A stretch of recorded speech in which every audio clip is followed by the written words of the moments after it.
Hey everybody, welcome. It's officially afternoon, so we'll get going here.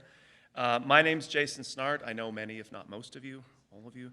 I'm a professor of English here at COD and also the chair of Literature, Creative Writing, and Film.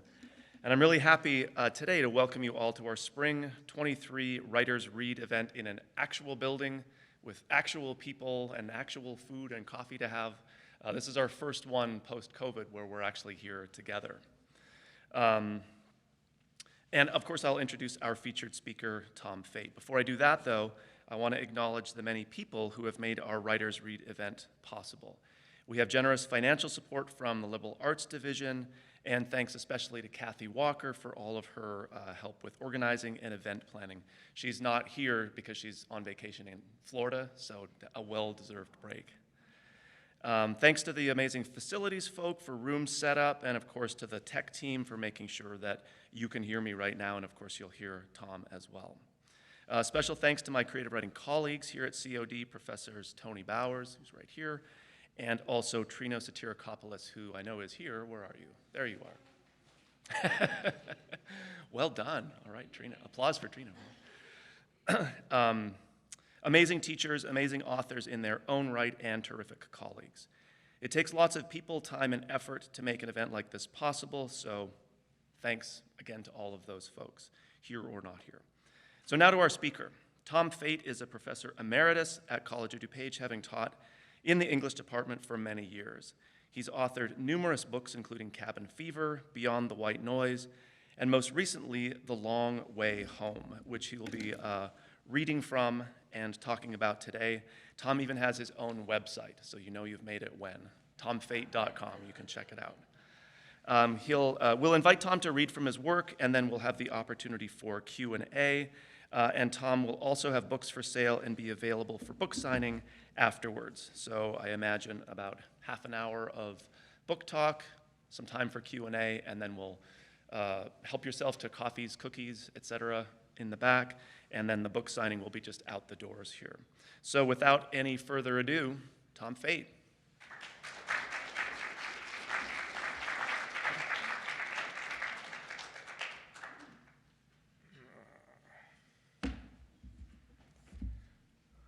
Good afternoon. Thank you, Jason. Tony and Trina, creative writing folks, English faculty, I'm honored to be here. Anybody that hangs around this place knows, particularly if you're a student, that the faculty are some of the most committed and talented teachers in the state. They're just a tremendous place to be, and I always felt honored to work here. I appreciate the opportunity to wear my one and only sport coat today, which I bought in May of 1989 when I was applying for a job here at COD, and so I'm glad to have an opportunity to wear it one more time. Let me make sure I know what I'm doing here. Everybody read it? So this poem from William Stafford opens the book, and I'll let you read it on your own, but I'm just going to read a little bit of the introduction and then read from various excerpts in the book, and we'll have a chance to talk about it. "Where do you call home?" a reporter once asked me in an interview for a newspaper. "Iowa," I said. "I thought you lived in Chicago," she replied. "I do," I said, "but I'm out of Iowa. I'm from there, and I left there." Then I explained that I'd lived in Chicago for most of my life, but was slowly migrating back to Iowa the whole time. We lived in Hyde Park on Chicago's south side for 6 years, then moved west to Oak Park on the city-suburb border for 6 years, and then to Glen Ellen, a western burb, for another 6 years. We were returning to Iowa in 10-mile increments every 6 years, and would arrive at the Illinois-Iowa border when I was 104. That westward migration stalled long ago, and since then my idea of home has evolved. Now it's less a physical location than a kind of belonging. It's where my sense of being and my vast longings converge into one thing, something wordless, a kind of knowing or belief that I belong to creation. I think of the big blue stem or blazing star on the prairie, how each plant is anchored by its searching for water, for life. As patient and persistent as an Iowa farmer, the roots keep spiraling deeper into the darkness on their way home. I first came across this sense of home 30 years ago in a field studies course on the Pine Ridge Indian Reservation. In a sweat lodge, Francis Whitelance, a medicine man, shared a core belief, metakwe asim, meaning all my relations, or I'm related to all that is. Home as relationship with birds and bugs and rivers and rocks and other people. The phrase serves as a kind of closing prayer in Lakota ceremonies and connotes a home that is both physical and spiritual. On the Pine Ridge and elsewhere, I'd learned that I had to leave Iowa to understand all that home could mean. This paradox suggests why that dull, flat, beautiful state now serves as my trailhead for a book of travel essays. Some of my journeys are out of Iowa, as in from there, and rooted in my family and childhood, while others are out of Iowa, as in away from there, and describe my treks through vastly different cultures. But these two strands of memory, from and away from, are sometimes woven into a single braid of meaning, travel that takes you home. We travel initially to lose ourselves, writes Pico Iyer, and we travel next to find ourselves. Iyer has written a dozen travel books about remote, exotic cultures from the Philippines to Kathmandu, and I love these books, but the one I reread is a critique of all the others. The Art of Stillness, Adventures in Going Nowhere, in which Iyer explores the necessity of the inner journey, of being lost and found and then lost again. This kind of searching is implied in the French origin of the word travel, travail, labor, toil, suffering, trouble. Travel involves struggle in a process of discovery and transformation. So I'm going to start in Iowa for a while.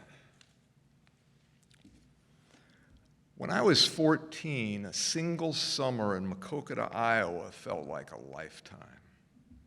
It was a county seat, a big small town with 5,000 people. Our little white ranch house was a quarter mile from Highway 61, which led to two cities, Dubuque 30 miles north and Davenport 40 miles south.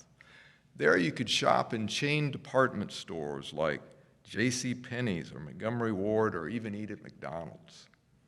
Beyond the highway, thousands of acres of corn and soybeans unrolled into a green sprawl of endless farmland, which was marked and divided by a reliable grid of barbed wire and gravel roads. Along those roads and fence lines, the red-winged blackbirds perched, vigilant and ferocious, ready to attack any threat to their nests. And high above them, the soaring red-tailed hawks described the wind, kiting on thermals while scanning the earth for a vole or cottontail. On those hot, dry days, I would watch a distant cloud of dust slowly crawl over the horizon, cross the hill by the sale barn until it finally hit the blacktop and abruptly reappeared as some farmer's rusted pickup truck. The highlight of the summer for me was always the county fair in July. My friends and I would eat hot dogs and cotton candy and ride the Rocco plane and work the 25-cent cranes for prizes and huddle near the tilt-a-whirl where we'd try to talk to some nervous clutch of gossipy, coke-sipping girls who smelled of strawberry shampoo and apple lip gloss and seemed unreachable, and were. The mystery of girls being so deep, we gave up pretty easily. and soon drifted over to the grandstand to watch the stock cars rev their smoking engines and wipe out in the mud, or we wandered around amid the sweltering stench of a 4-H barn trying to find a friend who was showing a prize steer. The rest of the summer, we mowed lawns and baled hay and roamed the town and surrounding farmlands on our bicycles with sweaty, reckless abandon under the comfort of an enormous sky. Sometimes we brought our lunch or fishing rods or maybe a few cigarettes someone had stolen from their parents. The days were slow, and though we all had watches and clocks, the sun too measured our lives, the rising and fading light softening the edges of each day. Stores were not open 24/7, but 9 to 5, Monday through Saturday. For many, there was still a Sabbath, a day of rest.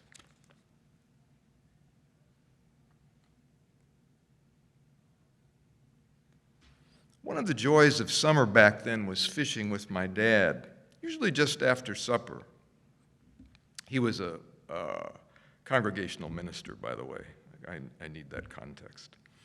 The river and woods on the edge of town were a different kind of church for him, a respite from his endless meetings and potlucks and hospital visits, but also from the dark cycles of depression that haunted him, that drugs could relieve but never resolve.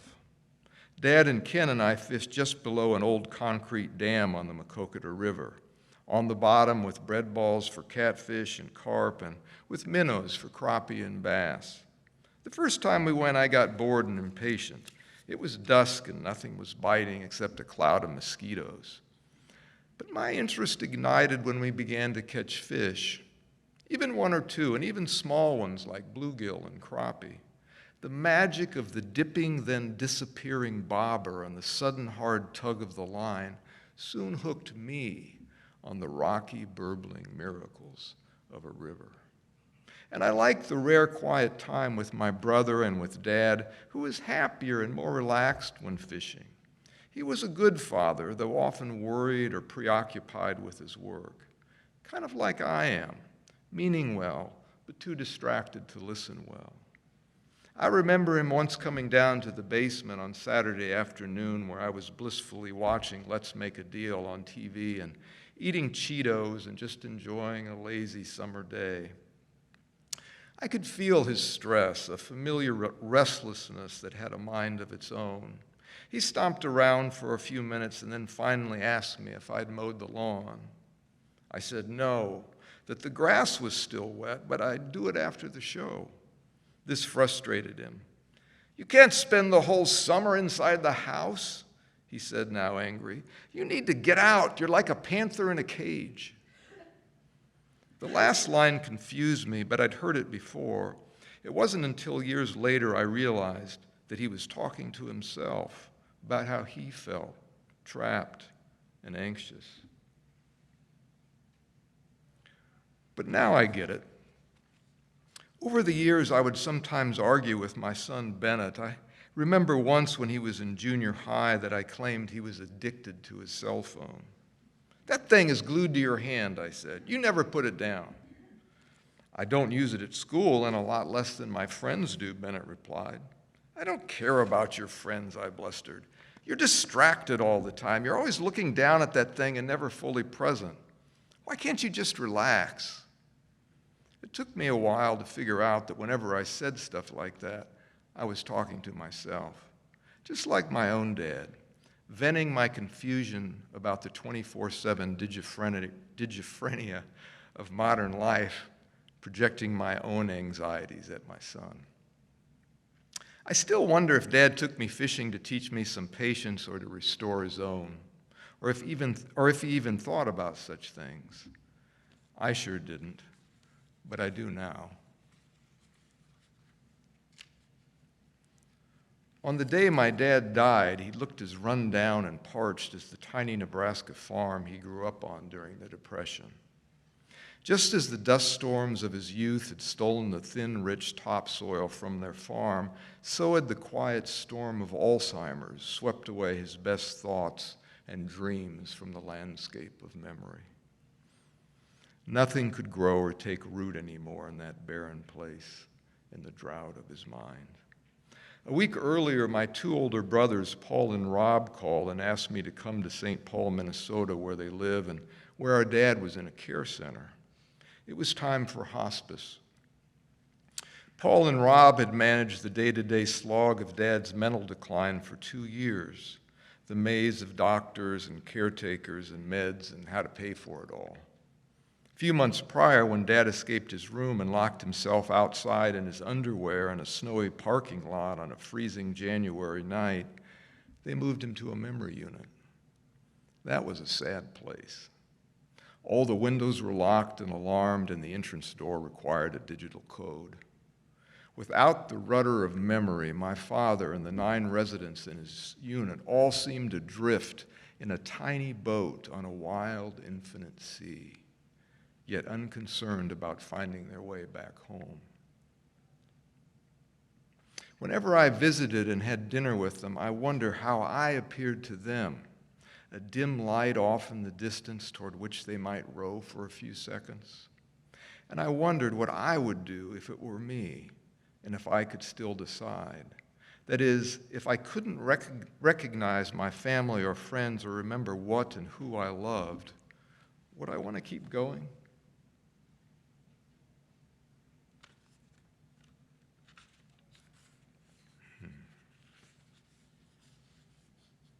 So this first part is pretty personal, but the death of both my parents, and then we kind of go further afield. The care center where Mom lived in St. Paul, Minnesota, was in quarantine the week that she died. It was March 2020, with patches of green appearing through the melting snow and COVID-19 sweeping across the Midwest, smothering the hope of spring. My brothers, who live nearby, would have a nurse take a cell phone into Mom so they could FaceTime. They'd explain to Mom about the pandemic and why they couldn't come inside and how they didn't know when the quarantine would end. Each day she'd forget, and they'd explain all over again. The last time I called from our home in Chicago, Mom didn't remember about the virus or that the cafeteria was closed or even where she was. "Everything is fine," she said, "though I think I'm just about done with this job." She lived in the fog of dementia, but it often thinned, letting more light through. "I just don't seem to get much done anymore," she continued. "You're 95, I said. You don't have to get much done. Let people do stuff for you for a change." She chuckled at this. Then I asked what they had for dinner. She couldn't remember. "Oh, nothing fancy," she finally said. But it was a great plenty. A great plenty. The phrase which Mom often used stuck in my head and still does now. For her it meant there's always enough.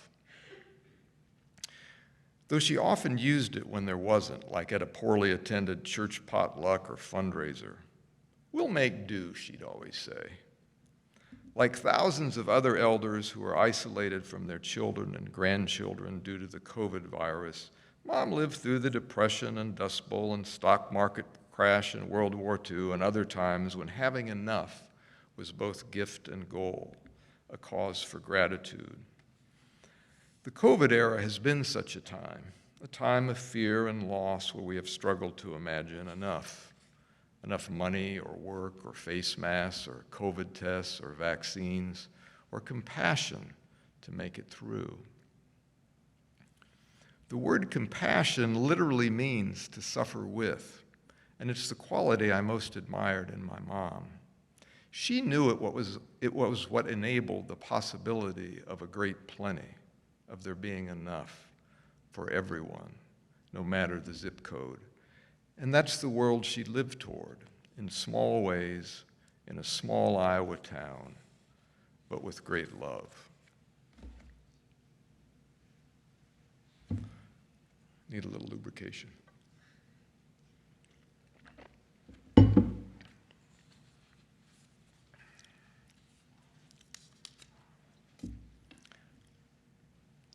I used to think that getting through college required more grit and self-sufficiency when I was young than it does now. How about those summer jobs we had back in the day? Like riding my bicycle 5 miles each way on gravel roads with brushes rattling in a roped-on plastic bucket to paint an old farmhouse. Or spending the day ripping shingles off a 2-story barn roof with a rusty spade, or walking beans, or baling hay, or castrating pigs, and always in 100-degree heat. Such jobs allowed me to earn a full year's tuition each summer at the University of Iowa. I mean, the summer pay paid for the whole year's tuition, which was $900 in 1979. We were so frugal and such hard workers. So why are kids today going into such debt? But such nostalgia is neither relevant nor accurate. And that's what my freshman comp students told me the one time I shared this perspective in class. One student reminded me that college costs had risen 1,000% since I was in college, but the minimum wage had only doubled. Then others shared stories about their crazed and exhausting attempts to balance full-time work and full-time school, but always coming up short. And the pandemic brought new challenges as well. My son and his friends at college, all of whom contracted COVID-19, spent a year wondering if, when, how they would return for the next term. Many were 100% online while living at home. From their childhood bedrooms, they viewed canned lectures or Zoomed into classes where there was no discussion, all while simultaneously Snapchatting and tweeting their equally disoriented friends and wondering what their college degree would mean now and what it would or wouldn't lead to. One thing the pandemic revealed is that while technology is an essential and powerful tool, it alone cannot educate, cannot give us the self-knowledge and courage we need to follow what we love and to believe it will lead us where we need to go, which is the same glorious and humbling challenge we all encounter in college and beyond. I remember on a hot August day in 1979, I moved from Maquoketa to Iowa City and into Burge Hall, or the zoo, a dorm that housed 1,000 freshmen at the university. My cage was a 10 by 12-foot room where I would live with 2 other bewildered teenagers. As my parents and I pulled boxes out of our car, I remember 2 songs drifting from the open windows of the dorms: Imagine by John Lennon and Lonesome Loser by the Little River Band. That day, given my uncertainty, I identified more with the latter. The 2 films everyone was watching then were Apocalypse Now, a gruesome critique of the Vietnam War, and Animal House, a raunchy fraternity romp. Like many freshmen, my social life overwhelmed my social conscience, so I was in party mode. I would only be in class 3 hours a day. The sparkling Saturday night fever disco balls were spinning everywhere, and I was finally on my own. But it took a while to adjust to dorm life. In high school, I was a fairly big fish in a small farm pond. Not a privately stocked rainbow trout, not from the deep cultural waters of Chicago or Des Moines, like many on my dorm floor, but rougher, a carp who didn't mind eating off the bottom. So the kids from suburban Chicago, where I now live, intimidated me. They spoke a different language. Most were rushing and pledging a house, which I knew little about, and they had sports we didn't: tennis and swimming and soccer. They'd never heard of shop class or 4-H club and had never detasseled corn. They were sophisticated and had more money and confidence than I did. Let's see what we're... Skip ahead, sorry.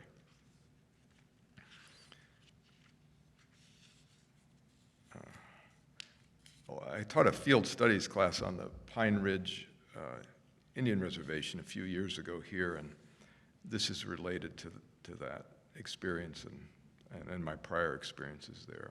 And this is about a sweat ceremony. Many of you people know, I'm sure, what a sweat lodge is, and that it's the most private ceremony in Lakota culture, one that a family would engage in opposed to a public ceremony like a Sundance, which is annual. I've been in many sweats over the years, but I'm always a bit afraid. It's a different kind of prayer, not dry, cool words rising from the mind in a bright, ornate oaken chapel, but water rising from the flesh, steam rising from rocks, smoke from fire, and air from lungs in the hot, dark womb of the earth. Prayer not as human separation from nature, but as a raw physical convergence with it. The most common phrase spoken in Lakota ceremonies is "Metakuasin." I am related to all that is.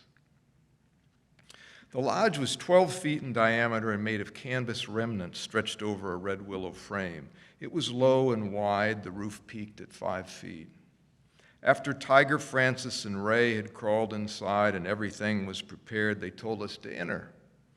We each said "Metakuasin" and creeped in on all fours. The dirt floor was hard and damp. We wriggled in until we were all crouched tightly together around the empty fire pit, legs against torsos, our bodies folded into thirds. Then the firekeeper outside lifted grapefruit-sized white-hot rocks from the fire with a pitchfork, threaded them through the open flap door hole, and dropped them in the pit, the holy center. Tiger arranged them with a deer antler, prayed, and sprinkled sweetgrass and cedar shavings on them. When the 14 smoking, glimmering rocks were all arranged, a foot or less from our bare toes, the firekeeper outside closed the flap. The lodge was hot, the glowing rocks beautiful and frightening. I was dripping and trying to pray, but it was getting harder to breathe. Tiger sang prayers for the ancestor. His low, clear voice, my only compass in the darkness, seemed to point everywhere. Then he ladled water from the metal bucket onto the rocks, and a cloud of steam rose from their sizzle. I kept breathing and trying to let go of my fear, to pray, to belong to the circle, to listen. I remember what Francis told me when we were undressing. The heat breaks down the ego and opens you to the spirit. The heat breaks down the ego and opens you to the spirit. Feeling more lost than found, I tried to focus on this line, on the word open, and until I fell adrift in the rising spiral of Tiger's song and in the heartbeat of Ray's drum, and that's when Dave started to pray. A prayer of gratitude for time with his family amid his tour in Afghanistan. The sad courage in his voice startled me back to the present, back to the circle. His words seemed to hover in the dark heat until they belonged to everyone. Then Tiger began a new song and sloshed more water onto the iridescent rocks. And in the mingle of light and darkness, the rocks cried out. Their soft, hissing arms of steam lifted heavy waves of heat that pulled me back into their wordless prayer, back to the water and fire, back to the earth.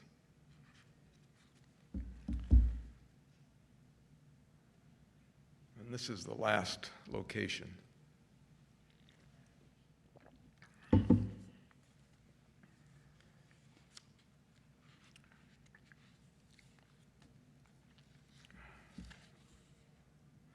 I had the privilege of being a writer in residence at the Andrews Experimental Forest in the Cascades in Oregon, which is a program run by Oregon State University. And so they bring scientists and artists together, and you live together and do stuff together, and then hopefully it influences each other's work. So I'll read a little bit from the introduction and then a short passage from the work there. A gauzy drape of clouds hung over the mountains like an old familiar question. What am I doing here? The clouds looked thin and light, yet concealed the rocky, jagged beauty beyond. As I shift to low gear to climb the steep, winding road, the clouds slowly blew over and the western Cascades reappeared. I was on my way to the Andrews Experimental Forest in Oregon as part of a program that encouraged a dialogue between artists and scientists. The hope is that the writers searching for words in the woods will somehow converge with the scientists researching for data, the language of metaphor against the language of measurement. The artist frames the image of a rotting hemlock log with words to capture the continuity of life and death. The scientist captures the decaying log with numeric info, the rate of carbon emission in kilograms per year. Both kinds of perception matter: words and numbers, myth and math. I better leave that. I'm going to have some tech challenges coming here. I stepped out of the rain and headed toward the gravel bar on Lookout Creek to take some notes. Rain drip-ticked on the yellow maple leaves above me, drop-tocked in the puddles collecting on the ground, ping-ticked on the shiny black cedar log, plop-tocked on the overturned plastic bucket some researcher left. Though the wet drum of rain was nuanced and lovely, when I got within 100 yards of the creek, the rush of whitewater overwhelmed everything. I sat on a flat rock in the hard rain listening to Lookout Creek. Given the downpour and all the rocks and deadfalls, it had a lot to say. Over time, the gurgling water dissolves rocks, rots logs and leaves, and carries them downstream, along with trout and pine pollen and needles and cones and bits of moss and lichen. Over time, it will reshape its bed and banks and habitat, physically describing its character and history in the forest. Over time, its diversity and biological health will be denigrated due to climate change and other human activities. Over time, as with all streams and rivers, it will measure and reveal both our culpability and responsibility as a species. Over time, it will measure who we are.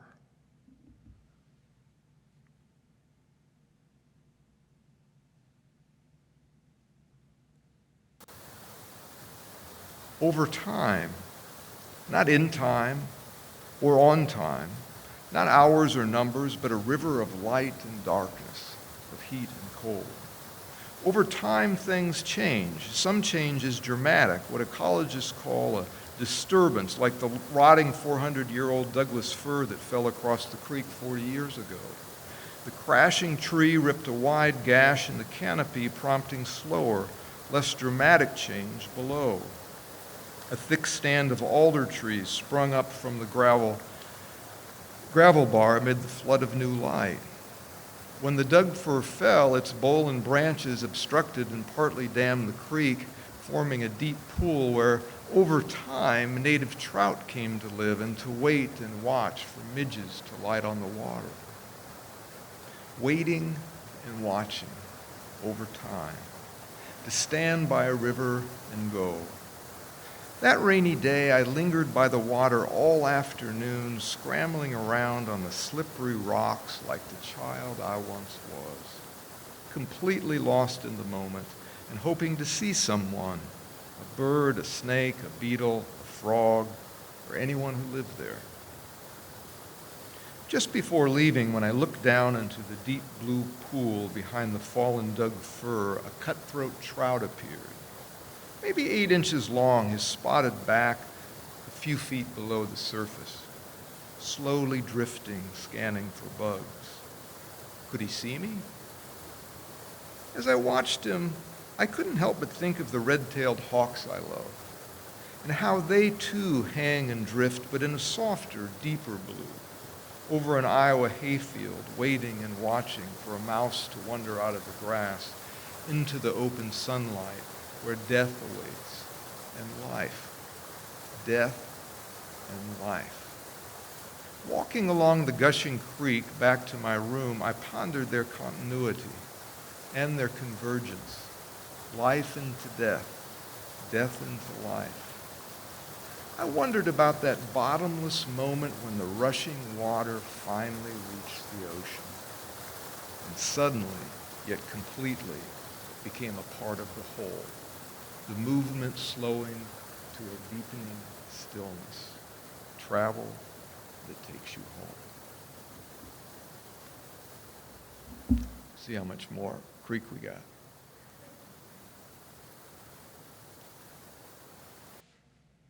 So that's it. Thank you.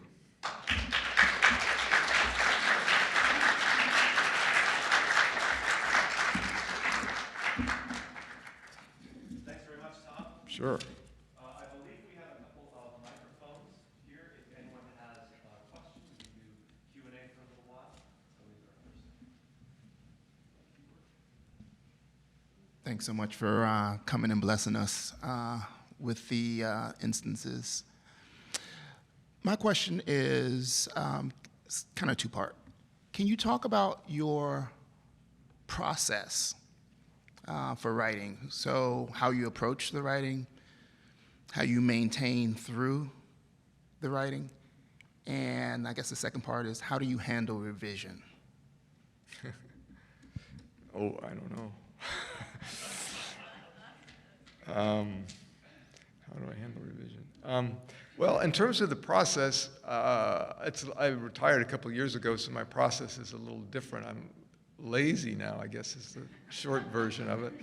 But while teaching and when kids were home and life was more complicated, I always wrote really short pieces. And so I got in this habit for about maybe 15 or 20 years where I would write short pieces and they would be 4-minute kind of framed moments that were really kind of emotionally charged, moments that could be extended into essays or stories, et cetera, et cetera.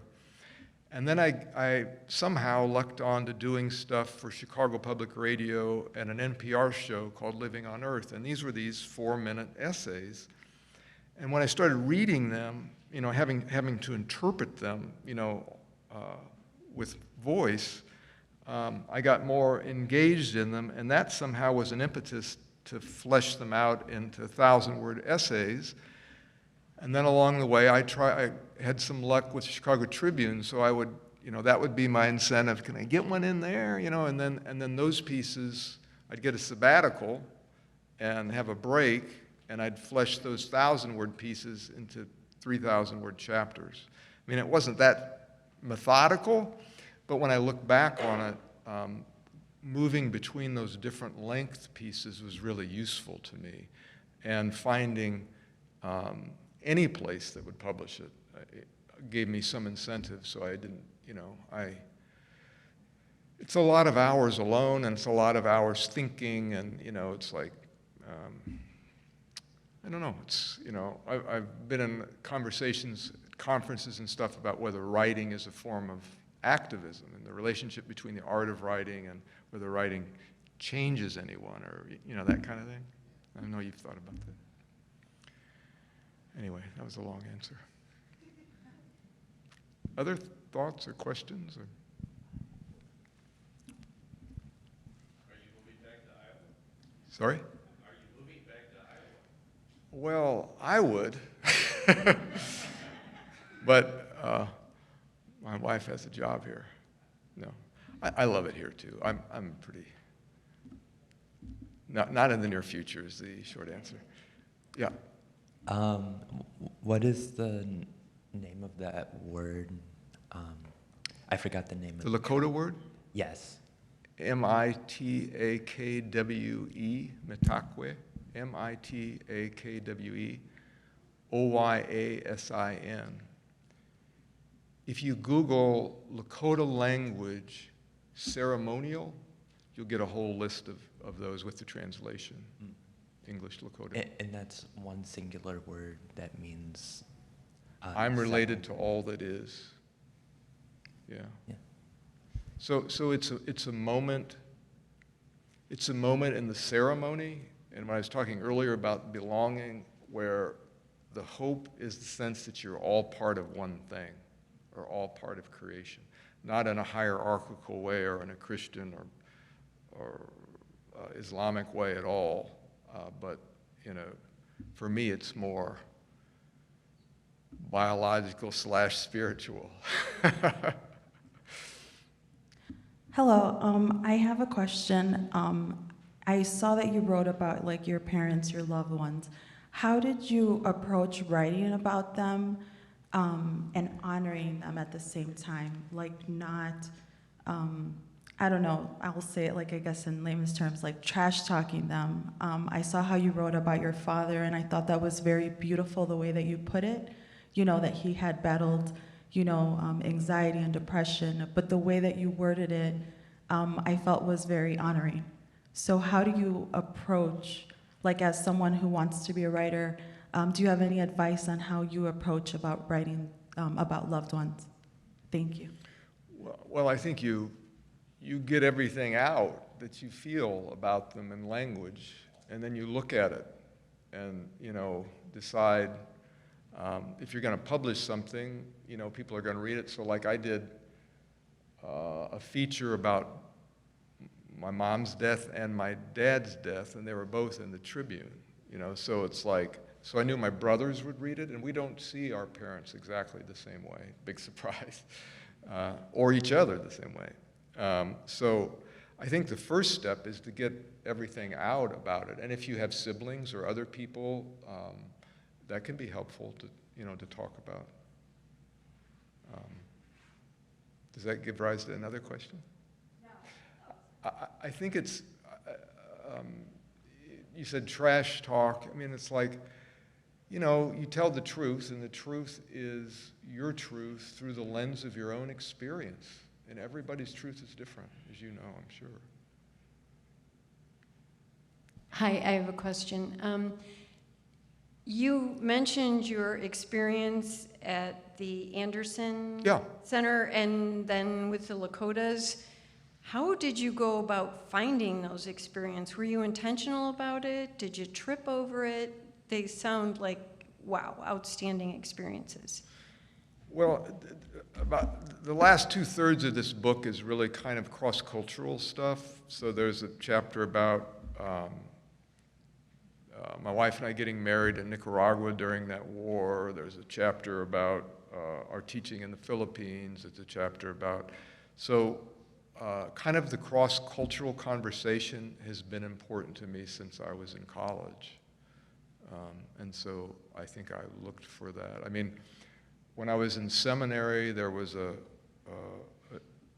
French anthropologist who had started this class on the Pine Ridge in conversation with this women's shelter. And we basically just went out there and listened and did what they told us to do, you know, and try and figure out, you know, kind of the opposite of stereotypical mission, you know, like, I'll come out and teach your kids Bible school and fix your school or that kind of thing. It was, and so I started a relationship with Francis Whitelance from 1989 on. And that's a very sad and difficult story where he ended up. But anyway, so I took classes out from here, and then was out there probably a dozen times or so. So I sought those kinds of programs. The program at the Andrews place, it's basically an application process for writers, and then they review you and give you a slot if they want you. I don't know. I get rejected a lot. That's my strategy. Seek rejection. Let's go, I got another one. Yes. Other thoughts or comments?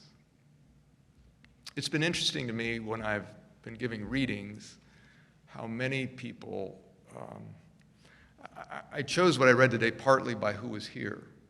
So I have some things that are more, there weren't as many students.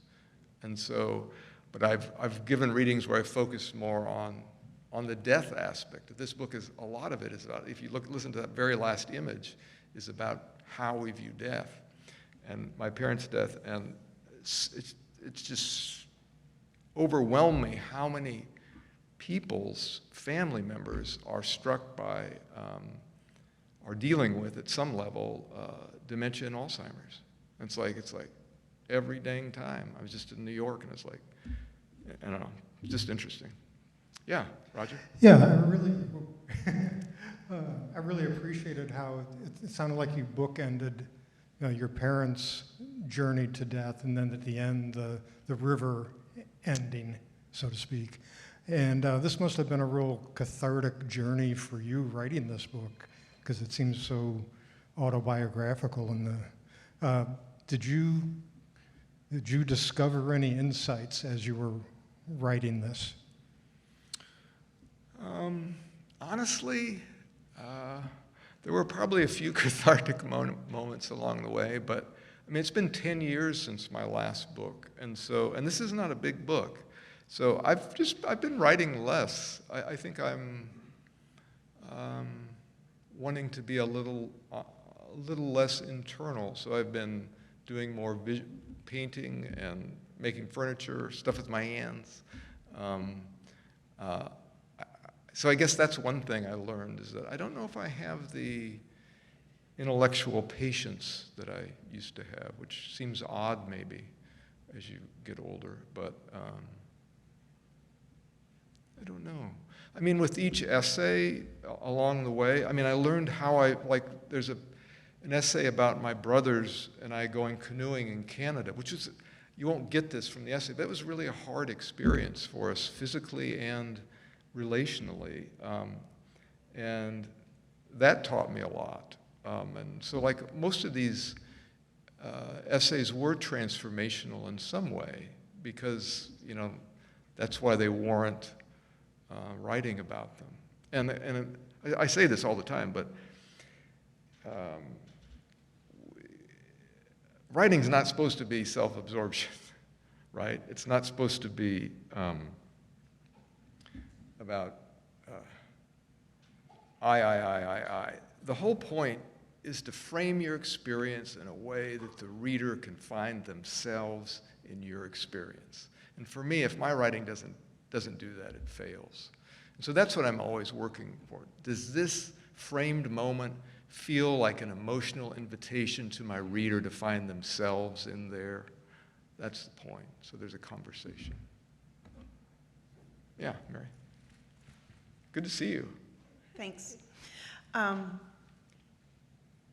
conscious were you of the Stafford poem when you used some of the lines in your chapters? The